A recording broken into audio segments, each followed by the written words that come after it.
Why Infamous 2 sucks. The original Infamous is one of my favorite video games of all time, but for some reason, the second game never had the same impact on me as the first. And keep in mind, I played these games back to back. It's not as if I got hyped for Infamous 2, and the game just didn't live up to my unrealistic expectations. I played it almost immediately after finishing the first, and I still never liked it as much as the original. When I say that Infamous 2 sucks, I'm not saying that it's the worst game of all time. Had Infamous 2 been released as its own thing in a hypothetical alternate universe where Infamous 1 never existed, I would simply call Infamous 2 a mid-game, mediocre. However, Infamous 2 is bad in the same way that Dark Souls 2 is bad, in that there is such a steep drop in quality from the original that it seems much worse by comparison. Dark Souls is one of the best games of all time. Dark Souls 2 is just okay. But that contrast can make Dark Souls 2 seem profoundly awful. I feel the same way about the Infamous games, yet I feel alone in this opinion. What I find baffling is that I continuously see on the internet that the second Infamous seems to be the fan favorite, so I decided to replay Infamous 2 to see if I was missing something, and to give it another chance. And to my surprise, it was actually worse than I remember. So I thought I'd share my opinion, whether you agree with me or not, that the original Infamous is the superior game, and why Infamous 2 is heavily flawed. So, let's dive in. Just a heads up, I am gonna spoil both Infamous 1 and Infamous 2. You've been warned. So the original Infamous ends with Kessler, the villain, revealing that he in fact was actually Cole all along. My brain lurched, unable to accept that Kessler and I were the same person. That he'd come back in time to mold me into the savior he failed to be. I'm the last person I would have suspected, but I was looking for me all the time! It's the perfect crime! He went back in time and executed a convoluted plan so that this version of Cole would not make the same mistakes that he made. Kessler wanted to ensure Cole would be strong enough to fight the Beast, which is a threat to humankind. I saw his nemesis, a beast intent on extinguishing all life. Kessler is an interesting villain, and despite the fact that he did some heinous things to achieve his goal, he was motivated by doing the greater good, and sacrificed himself, and ultimately another version of himself, to save humanity. Kessler is intriguing due to his good intentions, the extreme lengths he goes to, and his dedication to his cause. What separates the strong from the weak is the ability to take the beating. Hell, to love the beating. No matter how great the pain, never wavering from what needs to be done. And the ending of Infamous 1 leaves quite an impression on both Cole as well as you, the player. The reveal that Kessler is Cole is quite a heavy revelation, and while I think this ending would still be fine, even if there never was a second game, I also think this ending was a perfect way to sequel bait, as it already shows you the adversary that awaits you, and shows Cole more dedicated than ever. I hate everything about Kessler, but when the time comes, I will be ready. There's a lot they could have done with a sequel, but they messed it up pretty bad. Before I completely trash this game, I will discuss some things Infamous 2 does well. Give credit where it's due. First, graphically and aesthetically, it is much more pleasing to look at than the original. And while I actually like the bleak and gray look of Empire City, and it suits Infamous 1 thematically, it does also look like a PlayStation 2 game rather than a PlayStation 3 game at times. Enhancing the graphics and making things more colorful is a welcome change. Second, the setting. Infamous 2 takes place in a location called New Marais, which is essentially New Orleans. It's a vibrant city. This is mostly an extension of the first point. However, this setting also has a positive effect on the gameplay as well. Louisiana is known for its swamplands and flooding. Infamous 2 features a flooded town and swamp areas. Since Cole has electric powers, he can't go in water, so these areas provide excellent environmental hazards. Perfect setting to be adversarial to Cole and his superpowers. Third, there are some new power-ups and ways of navigating the landscape that weren't there before. For the most part, these are welcome changes. However, that's about as far as my compliments will extend. My issues with Infamous 2 begin almost immediately. You are introduced to Quo, who is essentially playing the role that Moya played in the original, but this time around, she's there in the flesh. She's a government agent, and the first words out of Zeke's mouth are about how cool she is. Man, I tell you, Cole, that Agent Quo, she doesn't mess around, huh? First boat out of town?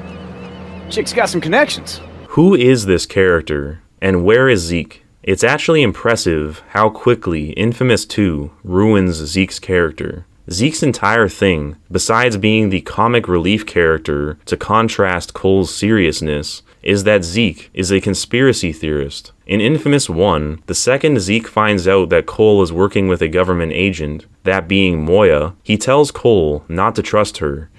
Moya. Oh, find your magic 8-ball, did you? She's real FBI. In fact, she's big-time FBI. Highly decorated. The kind of person they send out when the Shiola hits the fan. Look, I'm being serious, man. You gotta pay attention.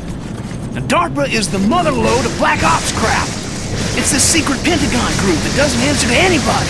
You better watch out, son. Yeah. And Santa Claus shot JFK. Hey, where are those drinks? And Zeke throughout the original game is constantly talking about his distrust of the government. Man, you must be out of your mind. Think any of those pencil necks gives a crap about us? This is a PR stunt.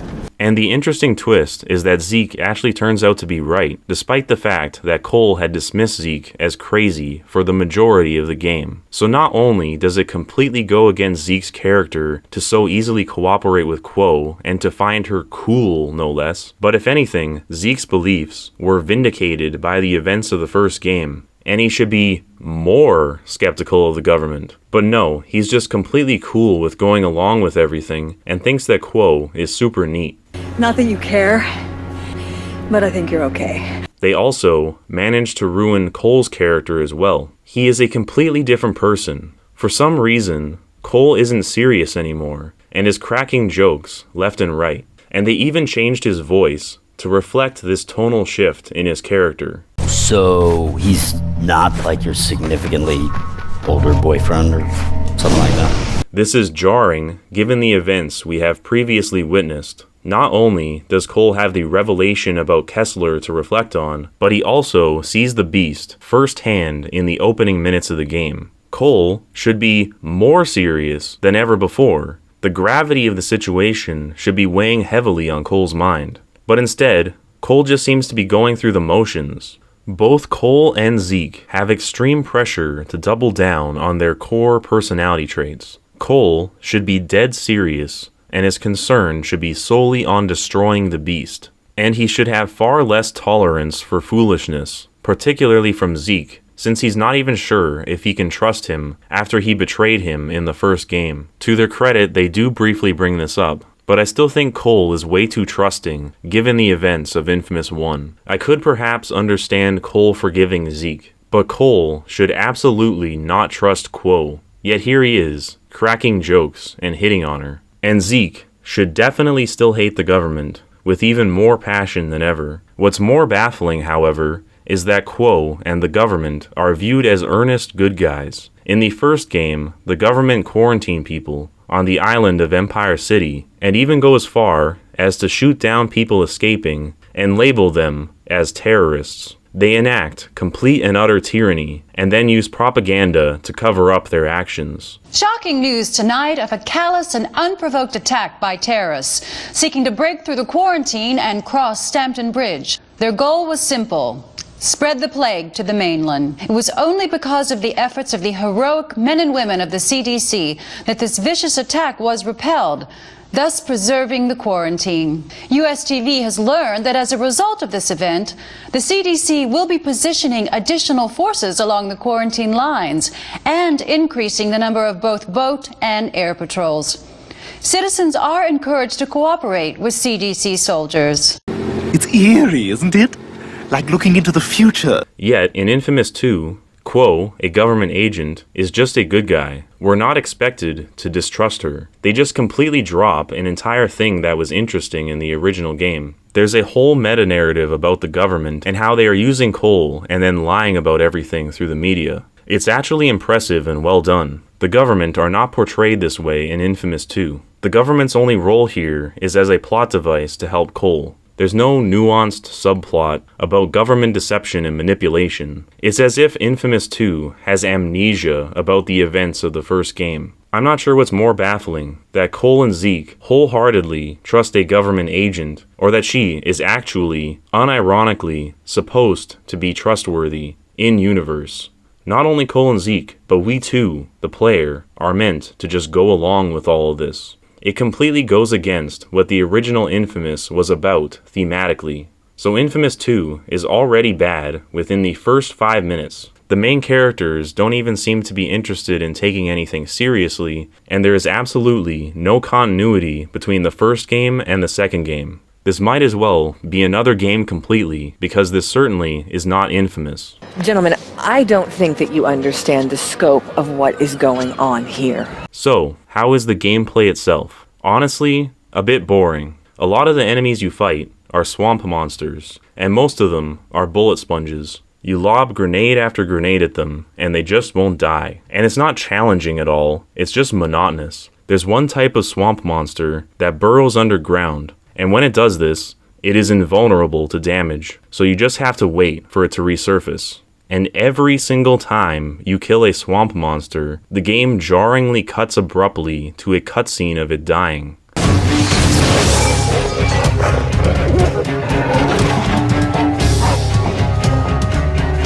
This is completely unnecessary and breaks the pacing of the fights. I can understand using this cutscene the very first time you kill one, but after fighting a dozen of them, it gets old fast, and there are many combat encounters that feature multiple of these enemies at once. There are other monster enemies that are completely immune to damage, except for a weak spot that is only sometimes exposed. So when these enemies are covering their weak spot, you just have to sit and wait. These also have a cutscene when they die, as do the ice monsters. The combat in Infamous 2 just loves to waste your time. Unfortunately, the other enemies aren't much better.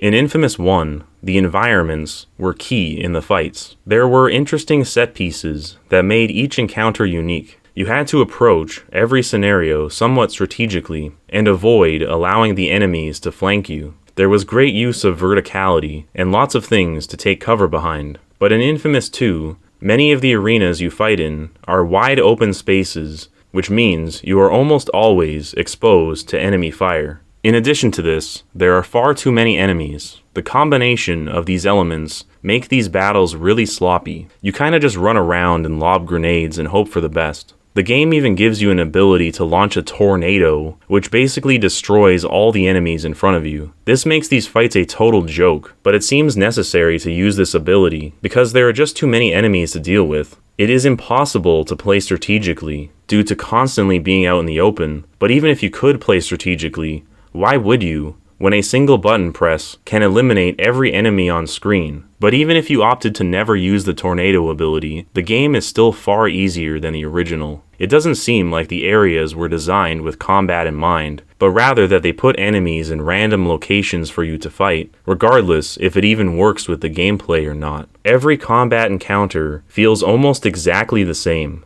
You just spray and pray until you pick up a purple thing, and then you launch a tornado at them. It becomes repetitive real quick. Not to mention, Infamous 2 puts excessive emphasis on melee combat for some reason. Melee combat was a last resort and very situational in the original game. But for some reason, Infamous 2 gives you a physical weapon and even has a combo system to go with it, but this ultimately amounts to a glorified QuickTime event. The melee combat is also repetitive and not interesting. I also don't like that Cole's basic attack now uses energy. All this does is one of three things. Once you are out of energy, you can either A. Inconvenience yourself and replenish your electricity. B. Engage in the tedious melee combat since you have no other means of defending yourself. Or C. If you have a purple thing, just say screw it and launch a tornado at them. Can you see the problem with this implementation? This does not make the gameplay more engaging. These options amount to A. Reloading your weapon, B. Boring QuickTime event, or C. Automatically winning the fight with the press of a single button. Alright, so you get it. The gameplay is dull. What else have I got? Well, one of my favorite aspects of the original Infamous was the villain, Kessler. So how does the second game compare? Well, now we have two villains, Bertrand and the Beast. This is getting out of hand.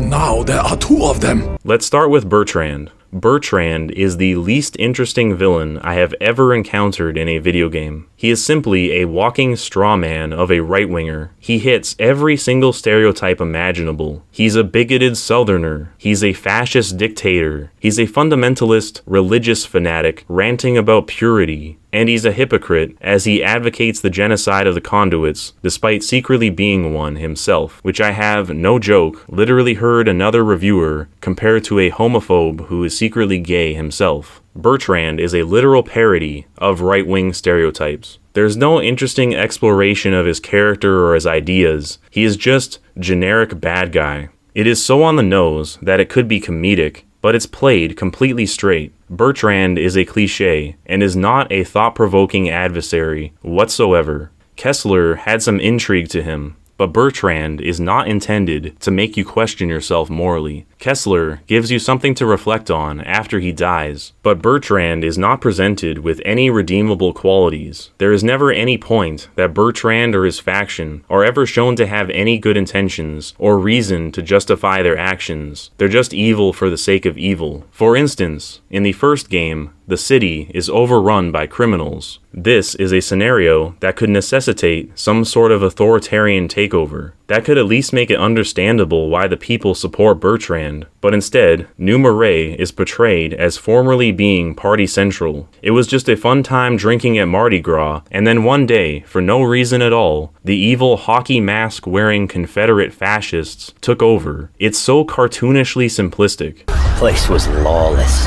It was raunchy, and except for the hangovers, it was goddamn nothing. But not anymore. Now these redneck assholes strut up and down the street, eyeballing everybody, looking for deviants to punish. I kid you not, it takes 0.5 seconds for Cole to state how much he hates fascists in the beginning of the tutorial. Expect more resistance. The militia controls everything going in or out of New Marais. God, how could they let a bunch of hick fascists take over their city? Who wrote this? Cause I hate you, Dad. You're smothering me, man. Just get off my back. Give me space, fascist. Who wrote this dialogue? How do you go from the multi-layered meta-narrative of Infamous 1 to this juvenile black and white morality that seems like it was made by a teenager? Not to mention, Bertrand is killed rather unceremoniously. He turns into a giant bug, and then you fight him in one of the most boring boss fights imaginable, and then he's dead. There's no final words, nothing interesting to remember about him, just poof, he's gone. Bertrand is literally just a plot device to kill time as we wait for the Beast. I should also mention they brought back the TV segments from Infamous 1. In the original game, you see the media lie about the events you have experienced firsthand, and also see a hacker who tries to discredit Cole, who is later revealed to himself be controlled opposition. Both the mainstream and alternative media are against Cole. There's subtlety to this, and it's interesting. However, in Infamous 2, you get these cartoonish broadcasts of Bertrand where he's Big Brother and so openly authoritarian that no one would buy into this propaganda. I created the militia. Not for me, but for you. Shut up! It completely lacks the subtlety that the propaganda in the first game had. Like, what are you actually supposed to get out of these broadcasts? All you learn is that Bertrand is a bad guy, which is already obvious. What are you being protected from, you ask? Freaks! Abominations! They exist, my friends. They are already among us, and they represent the greatest threat we have ever known. I saw the danger to our fair city. I did not hesitate to act. I ask you all to find the courage to do the same. Please report unusual behavior by calling the militia's emergency hotline. They do also bring back the news segments, but these are arguably even worse than the Bertrand ones. All they do is inform you that the Beast is on its way, which you already know. I think there's one that portrays Bertrand in a positive or at least neutral light, but overall, these news segments are not utilized the same way as before, and the result is that the world building is far weaker in Infamous 2. As for the Beast himself, near the end of Infamous 2, it is revealed that the Beast is in fact John White from the original game. It's good to see you, McGrath. John, you're dead. You're right. I was. For a while. Somehow Palpatine returned. This reveal contradicts the first game and makes no sense. John became the Beast from activating the Ray Sphere, but the only reason that happens is because of the events of Infamous 1, which are entirely orchestrated by Kessler. However, Kessler's entire motivation was to kill the Beast by preparing Cole to fight it. But if John is the Beast, then that means that Kessler is ultimately responsible for the Beast existing in the first place, which makes Kessler look like a massive idiot. Did Kessler knowingly allow John to become the Beast? If so, why? Why not just kill John or get rid of the Ray Sphere altogether to prevent the Beast from existing? Or was Kessler oblivious to John being the Beast? Furthermore, Kessler went back in time because the Beast destroyed everything. Was this version of the Beast also John White? How would John have become the Beast if all of the events of Infamous 1 had never transpired? Or was it someone else? Was it just inevitable that someone would become the Beast? This whole plot point just makes no sense. And I'm sure that some of this is explained in some supplemental material. I know there's an Infamous comic book, but I shouldn't have to read external material to understand what's going on in the game. Anyways, John's goal is to save and activate all of the conduits, but doing so will kill all of the non-conduits, or normal people. This leads to the ultimate final decision of the game. It is such a comically large-scale event and laughably utilitarian. You must choose between killing all the conduits in the entire world or killing all the non-conduits in the entire world. I kid you not. Killing all of the conduits is considered to be the good choice. There are two reasons for this. One, there are more non-conduits than conduits. Therefore, by sheer quantity, you are killing less people by killing the conduits. You are killing thousands instead of millions. 2. Cole himself is a conduit. Therefore, you are sacrificing yourself, which is considered noble. However, this choice never sat right with me. No matter how you spin it, killing thousands of people cannot be considered a good action. And in fact, Cole actually accuses Bertrand of genocide when he wanted to kill all the conduits himself. Conduits must be cleansed from this earth. So you're gonna kickstart a genocide? So why is it when Bertrand wants to kill all the conduits, he's literally Hitler, yet when Cole actually does kill all the conduits, he's treated like Jesus Christ? I'm not even joking. The city makes him a saint, and Zeke gives this sappy monologue about how heroic and self-sacrificing Cole was at the end of the game. News said even some folks overseas were keeling over. Poor bastards must have been conduits and didn't even know it. But it was worth it. 'Cause for the thousands that died, millions were gonna live. Who'd have guessed that the demon of Empire City would become the patron saint of New Marais?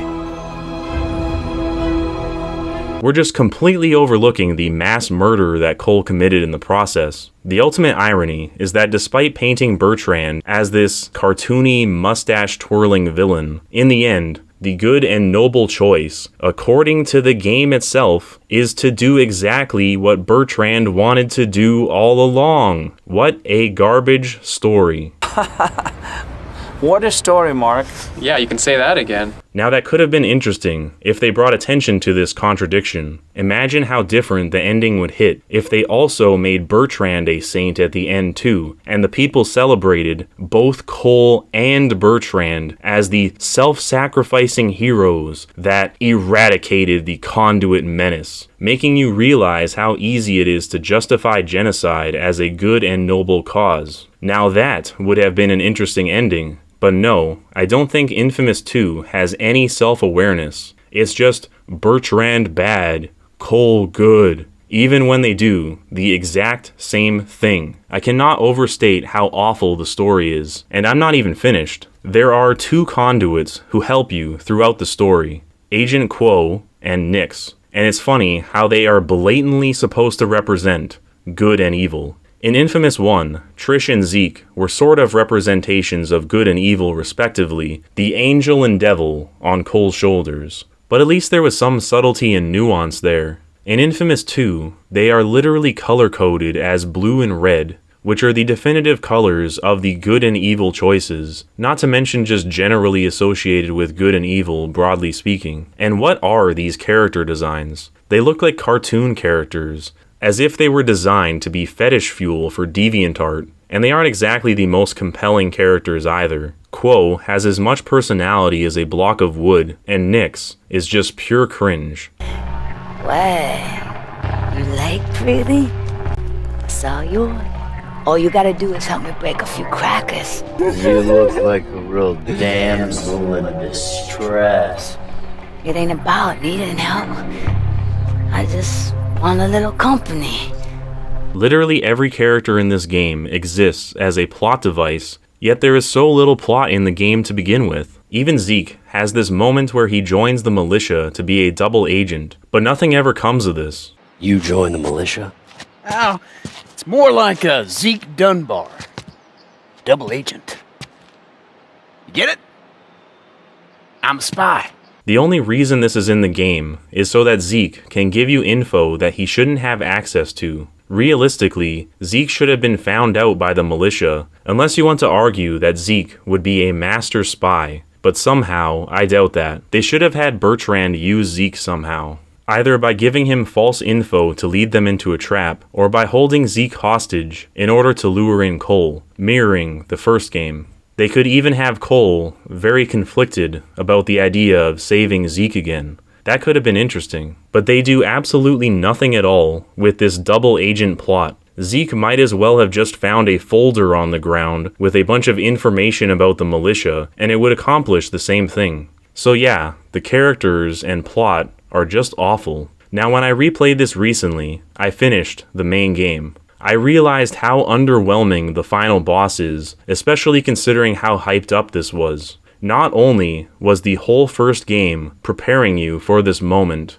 but every time you pause the game, you are informed that the beast is coming, and the game loves to remind you of this fact several other times throughout the playthrough. And this fight is really lame, like pathetically lame. You literally just button mash. It would have been bad enough on its own, but the build up to this was so huge that it makes it seem like such a massive letdown. After the credits rolled, I shut off the game and thought it would be the last time I ever played it. But for the sake of the review, I played it once more, doing some side missions and climbing around collecting blast shards. And to be honest, this is when I had the most fun of my entire playthrough. Without the abysmal story getting in the way, the gameplay isn't as intolerable, though it's still not amazing. Now, the side missions were easily the weakest part of Infamous 1, a take-it-or-leave-it thing. And I would say that the side missions in Infamous 2 are almost as good as those were, with the caveat, of course, that the combat isn't as good. And unfortunately, most of the side missions are just combat,